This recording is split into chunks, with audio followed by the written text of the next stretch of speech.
Shut up! I'm just saying. But say less. Okay, hang 'em high. Welcome back to the full game commentary and playthrough. We have a date with Big Tommy next, but first we need to do a tiny bit of free roaming. And as long as we're here, I might as well show you some cigarette card locations. First, we need to take in a show. Hello there. Here for the show?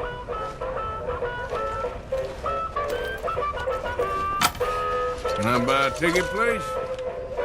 Right then, just head inside the tent.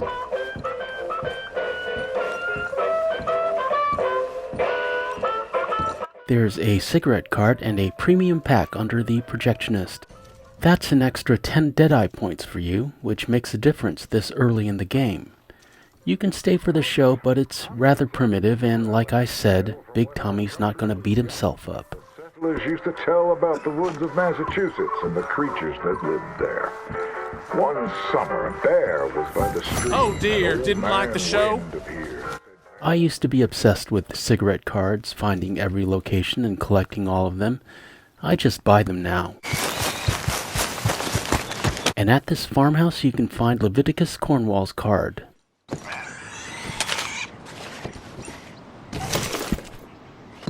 This farmhouse is never open. Moving on to the gunsmiths, let's get some more upgrades.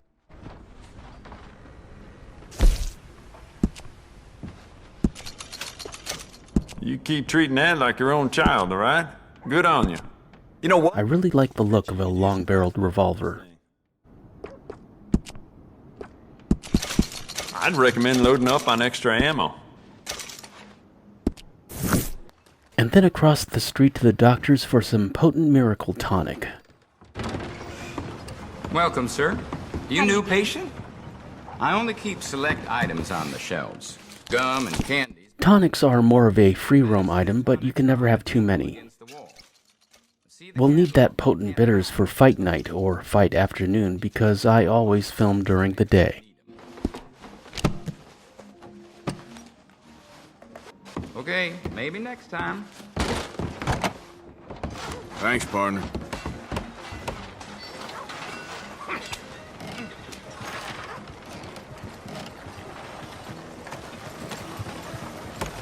Hello.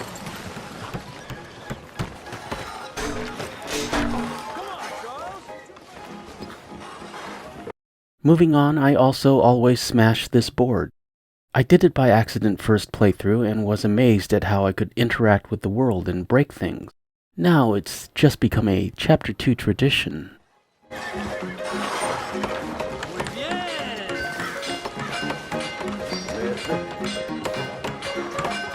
So we load up on health items now before the mission because you won't be able to consume health items once you trigger the first cutscene. I mean you can, but we're going for a gold here. And remember that aged pirate rum we found on the top of Twin Stack Pass? Take that now, it's a permanent stamina boost. We'll be drunk for a minute, but not for long.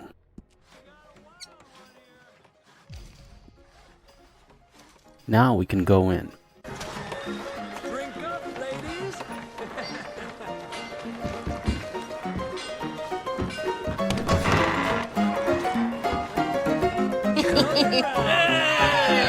And we might as well grab this cigarette card before Big Tommy throws us through the window.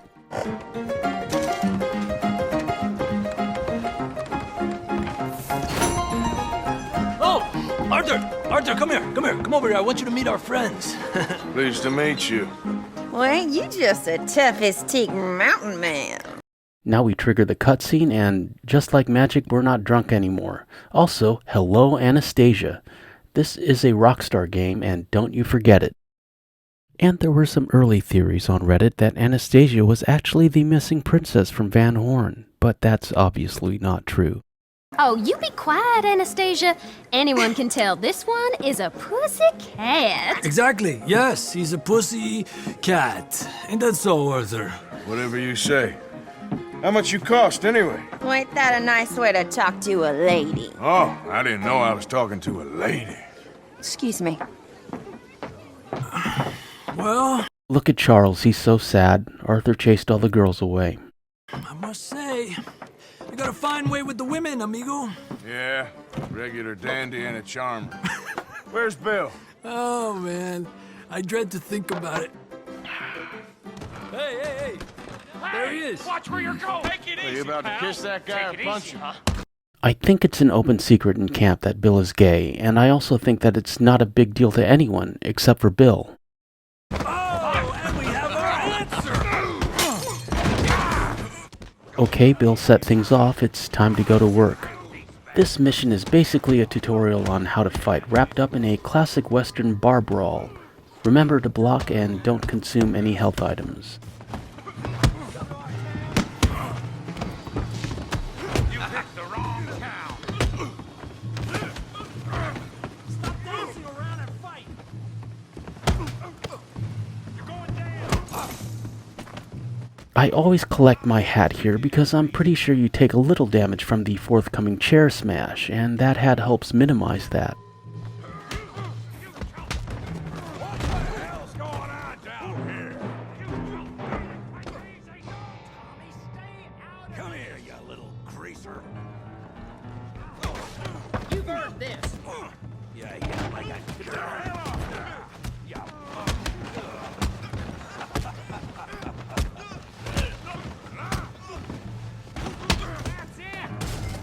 You have 15 seconds to save Javier, so get over there. Deal with these fellers. Go get Javier. Hey, tough guy.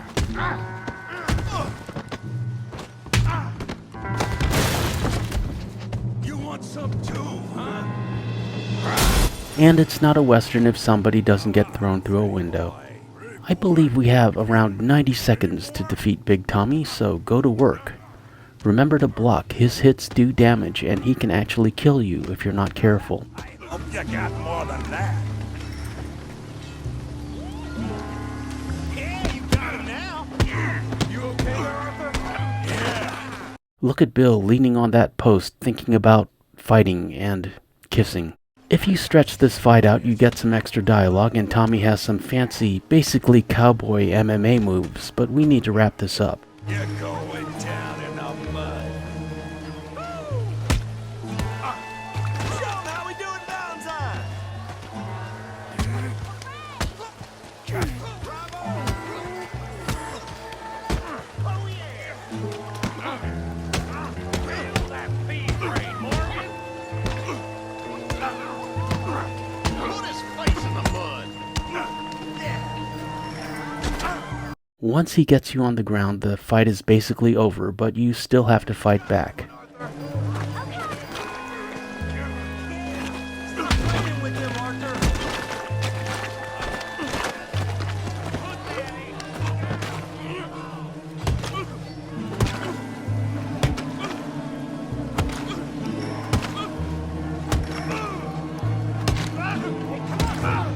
Stop! Please! I beg. I think the red mist has descended and Arthur would have killed Big Tommy if he wasn't stopped. And look, it's Thomas Downs again. If you have finished the game or are past Chapter 5, this may be the actual moment where things change for Arthur. I wanted to point that out. And if this is your first playthrough, welcome to the channel and disregard what I just said. Like and subscribe for daily Red Dead Redemption 2 videos, and never mind, I always say that as my closer. No business. No business, sir, but please, I beg you.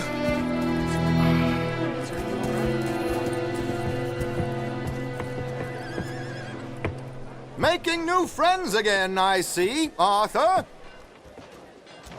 Look who we found sniffing about. Josiah Trelawney. The very same. Moving on, here's Josiah Trelawney, one of my favorite characters in the game.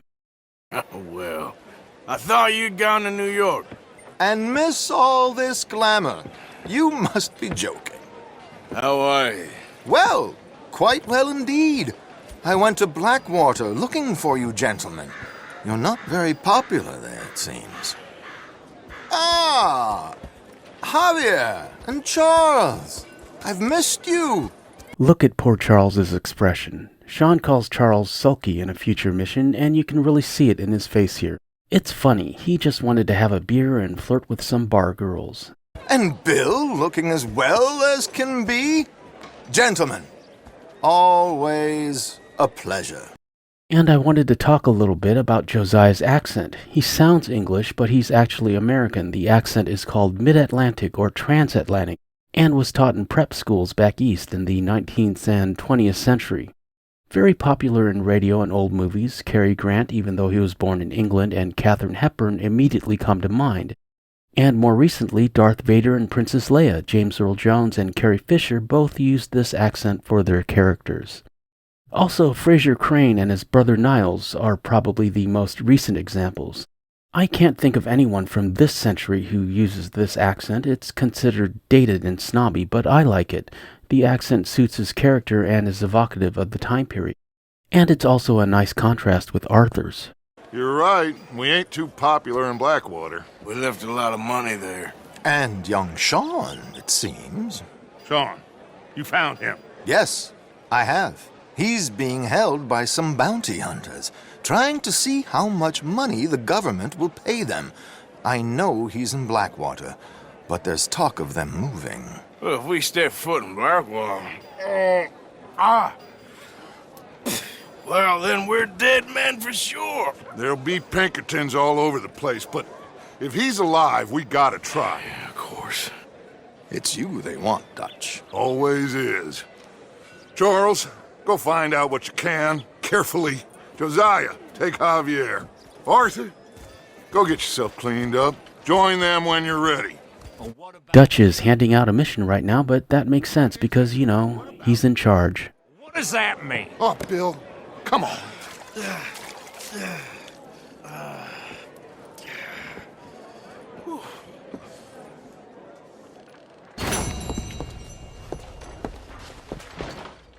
And there's your gold, as promised. Let's go find our hat.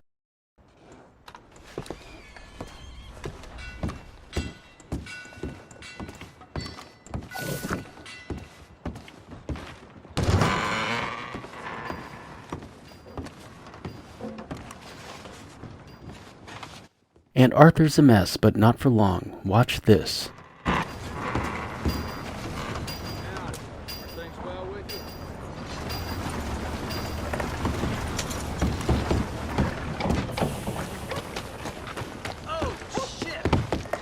We'll visit the general store and take care of that. Back for some more provisions?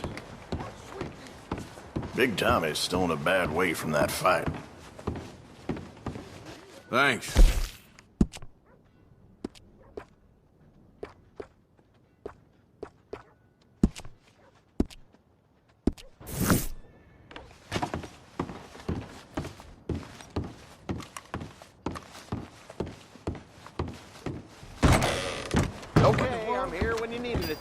Now we don't have a horse, and there are horses everywhere, but the stables aren't open, and we can just run home.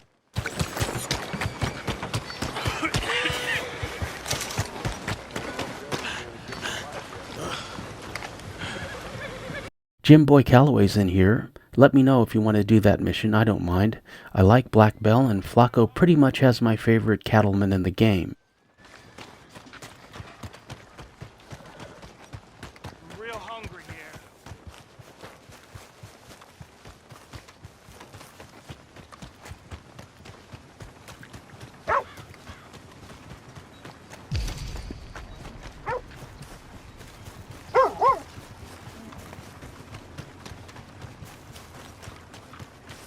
And we need to mail off that dinosaur bone because we need the quartz chunk.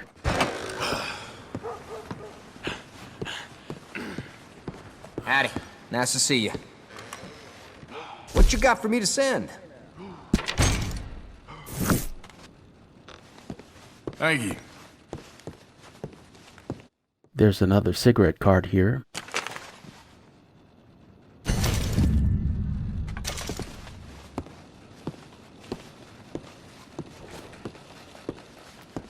Hello. Ma'am. I always say hi to that lady, I don't know why. She keeps staring at us. Here is the taxidermy lady's poster. We can start this as Arthur, but we need access to New Austin to finish it. Let me know if you want Arthur to work on it.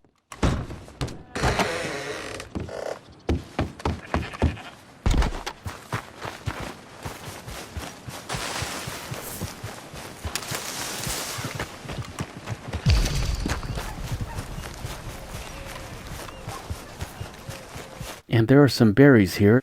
The game starts you with 2 gritty fish, and we can use that to craft potent predator bait.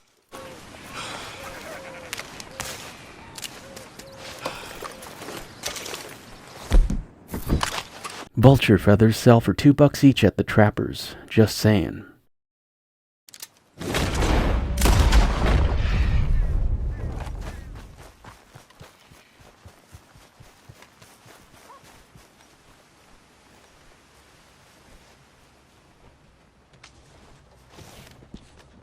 And the Valentine Ripper's first victim is under that bridge. Stay on this side of the tracks or you will trigger an O'Driscoll ambush where they're trying to rescue a prisoner. We can take him with the cattleman, but we have a bear to hunt next. Now we have to run back to camp, but that's okay because I wanted to talk to you about a couple things. We need to talk. Don't you hate hearing those words? But don't panic, I just want you to consider this your playthrough along with mine. What I mean is, if there's anything you want to see, any stranger encounter or a horse or legendary hunt, I can fold them into the commentary. However, not Algernon, the gun and the hat are not worth it, and not the Silver Dapple Missouri Foxtrotter. It'll take too long. Of course, if we run across her randomly, then yeah, we'll grab her. And I suppose we can wait and see until Chapter 4 before we make a decision on Algernon, but probably not. Consider this a hybrid, a chimera, if you will, between your typical YouTube gameplay commentary and a live stream. Leave your suggestions in the commentary and I'll absolutely consider them. I mean, I can showcase a different horse in every video if you want. Again, not the Missouri Foxtrotter. We can get an amber champagne if you really want one in Chapter 4. There are some basic ground rules, however. We're doing a mostly good honor playthrough here. I mean, I'm happy to steal horses and defend myself with extreme prejudice, but we are not in the business of tormenting NPCs during free roam, or being unnecessarily cruel. Unless, of course, the game calls for it.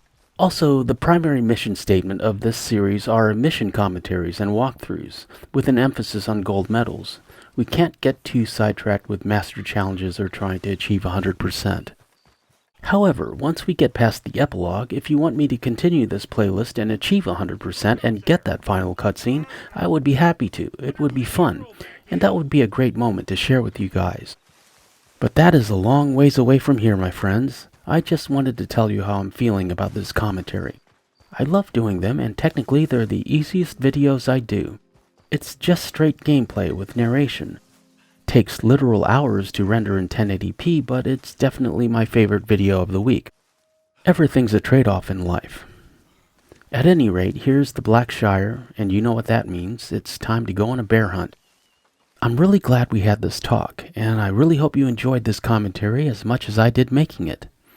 I'll see you soon.